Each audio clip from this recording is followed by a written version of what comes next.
नमस्कार, न्यूज 24 देख रहे हैं आप। आपके साथ मैं हूं रश्मि। इस वक्त की सबसे बड़ी खबर हम आपको बता दें। सबसे पहले पाकिस्तानी महिला सीमा हैदर की तबीयत अचानक बिगड़ गई है। घर पर ही सीमा का इलाज चल रहा है। डॉक्टर पहुंच चुके हैं घर पर और पुलिस की निगरानी में सीमा का इलाज चल रहा है। दूसरी तरफ सचिन मीणा से लगातार पूछताछ चल रही है। सीधे रुख कर लेते हैं अपने सहयोगी दीपक दुबे का। दीपक, जरा बताइए, खबर आ रही है कि सीमा हैदर की तबीयत बिगड़ गई है। हुआ क्या है सीमा को?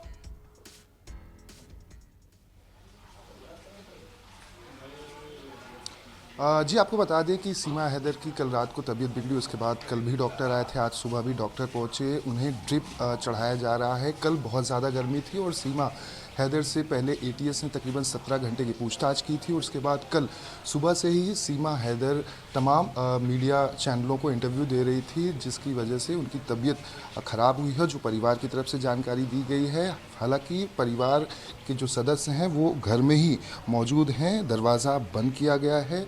पुलिस की जो टीम है वो अंदर मौजूद है। वहीं सचिन मीणा से इस पूरे मामले में पूछताछ लगातार पहले भी की गई थी और आज फिर से की जा रही है। सीमा हैदर की तबीयत कल से ही नासाज थी। कल बहुत ज़्यादा गर्मी थी और जिस तरह से लगातार एटीएस ने 17 घंटों की पूछताछ की, तो मानसिक तौर पर भी वो कहीं ना कहीं थकी ज़रूर थी, ये बताया जा रहा है। और ऊपर से मीडिया कर्मियों के द्वारा लगातार सवाल जवाब किए जा रहे थे कल सुबह से ही। और आज भी तबीयत उनकी बिगड़ी हुई है, तबीयत ख़राब है। जो सचिन मीणा के जो पिता हैं उन्होंने ये जानकारी दी हुई है। डॉक्टर की टीम पहुंची थी, उनका इलाज किया जा रहा है। वो अंदर ही इस वक्त मौजूद हैं। जी दीपक, ये तो देखने वाली बात है कि ये मौसम का सितम है या एटीएस की पूछताछ का भी असर है कुछ। बहुत बहुत शुक्रिया फिलहाल आपका तमाम जानकारी के लिए।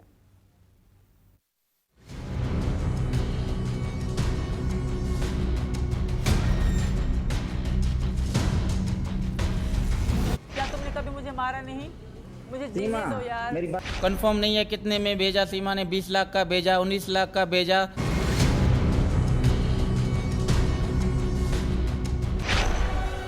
सीमा हैदर ने जो छिपाया, पाकिस्तानी पति ने बताया।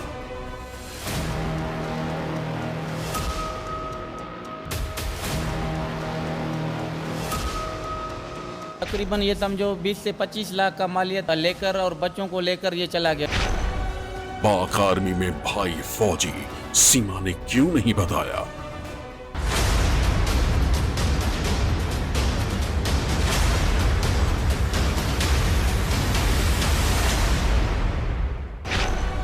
हिंदुस्तान आने का इंतजाम, किसे बेचा सीमा ने मकान?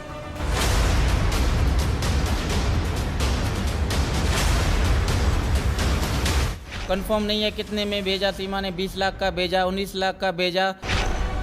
सीमा हैदर पर सुलगते सवाल, सरहद पार से मिलेंगे जवाब।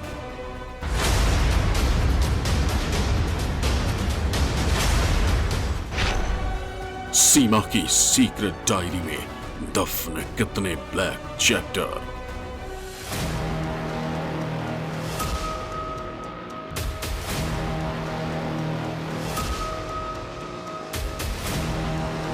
मैंने सच तो बोला, अब समझा पाई या ये कोई समझाने वाली बात नहीं थी। उन्होंने पूछा, मैंने सच बोला। अब जो कहेंगे वो वैसा ही करेंगे हम। सीमा हैदर का एटीएस से पूछताछ के बाद का ये सबसे ताजा बयान है, जिसमें उसने दावा किया है कि उससे जितने भी सवाल किए गए उसके सारे जवाब उसने सच बताए हैं। पर सच तो बोलना था, सच की जीत होती है और मुझे भरोसा है। सीमा और सचिन से यूपी एटीएस की टीम ने 2 दिन पूछताछ की थी, ताकि सीमा हैदर का सच सामने लाया जा सके। पता चल सके कि वाकई सीमा प्यार में पड़कर नोएडा तक पहुंची है या फिर वो कोई पाकिस्तानी जासूस है। सूत्रों के मुताबिक सीमा हैदर ने एटीएस को पूछताछ में सारे सवालों के जवाब दिए हैं, लेकिन जो जमानत मिलने के बाद सीमा ने कहानी मीडिया के सामने दोहराई, लगभग वैसी ही कहानी जांच एजेंसियों के सामने भी दोहराई है। यही वजह है कि जांच एजेंसियों की तफ्तीश अभी खत्म नहीं हुई है और दोबारा सीमा से पूछताछ की जा सकती है। कानूनी जानकारों का दावा है कि अगर सीमा जासूस से नहीं निकलती है तो अवैध तरीके से भारत में घुसने की वजह से उसे डिपोर्ट किया जा सकता है। हालांकि अब भी सीमा इसी बात पर अड़ी है कि वो पाकिस्तान नहीं जाएगी, क्योंकि सीमा को पाकिस्तान में खतरा नजर आता है। उससे डर है कि कहीं उसका मर्डर न कर दिया जाए।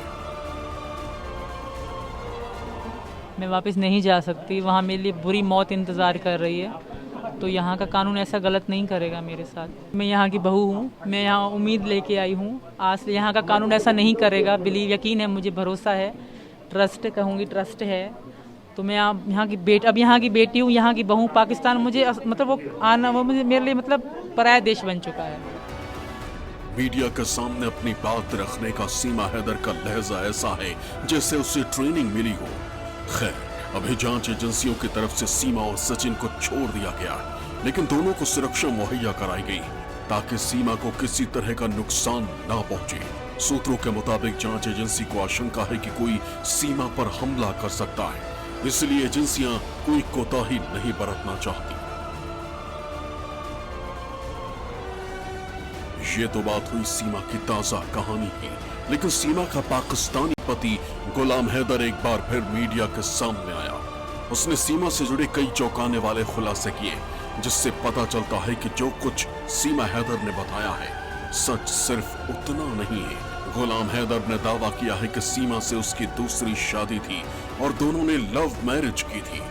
हालांकि शुरुआत में इस शादी के लिए परिवार के लोग तैयार नहीं थे। देखा हुआ था, पहले थोड़ा हल्का फुल्का आना जाना था, फिर मोबाइल से राब्ता हुआ और शुरू में मिस कॉल के ज़रिए, फिर हमारा 2-3 माह बात हुआ। इसके बाद हमने जैकमाबाद कोर्ट पे जाके निकाह किया। आपका जो यहाँ वहाँ पे सिंध में आपका जो इलाका है वो जैकबाबाद है? जी जी, जैकमाबाद है। और मेरा घरवाली का और कोट बंगला, खैरपुर और रिंद हजाना गोट है। सीमा उधर का रहने वाला है असल। सीमा हैदर को पहली बार आपने कब और कहाँ पर देखा था? मैंने देखा था इधर कोट बंगला पे देखा था, फिर इधर से हम दोनों गए जैकमाबाद, कोर्ट मैरिज किया, फिर हमने निकाह किया। निकाह के बाद फिर हम जैकमाबाद से उधर गए कराची। कोर्ट मैरिज पे बात क्यों आई थी? उसके घर वाले राजी नहीं थे या फिर आपके घर वाले राजी नहीं थे? नहीं, लव मैरिज था, ना कोई भी राजी, ना मेरा था ना उनके थे। उसके बाद हम गए, दोनों शादी की, फिर मैंने अपने घर वालों को बताया, मेरा राजी हो गए। भारत आने के बाद सीमा हैदर पूरी तरह से हिंदू हुलिया रख रही है। इसे देखकर कोई नहीं कह सकता कि सीमा मुस्लिम थी, लेकिन गुलाम हैदर का दावा है कि पाकिस्तान में रहते हुए सीमा बाकायदा नमाज पढ़ा करती थी और बाकी मुस्लिम रीति रिवाजों का अनुसरण करती थी। मज़हब से दिलचस्पी थी और नमाज, रोज़ा और जो ये सबील वगैरह जो होता है 10 मुहर्रम में, बिल्कुल ये पक्का जाता था और इमाम बारगाह में भी जाता था ये। जी सर। यानी कि सीमा बाकायदगी से नमाज भी पढ़ती थी और जो मजहबी रुझान था वो उसका ज़बरदस्त था? जी जी हाँ, बिल्कुल। वो नमाज पढ़ती थी रमज़ान शरीफ में और अफ्तारी करवाती थी और सबील वगैरह हर चीज़ उसका दिलचस्पी था सर। सीमा हैदर का नेपाल चैप्टर। न्यूज़ 24 ने खुलासा किया था कि नोएडा आने से पहले ही सचिन और सीमा की मुलाकात नेपाल में हो चुकी थी। दोनों ने काठमांडू के एक होटल में 7 दिन गुजारे थे। अब इसके सबूत हम आपके सामने लेकर आए हैं, साथ ही बेनकाब कर रहे हैं सचिन का सफेद झूठ।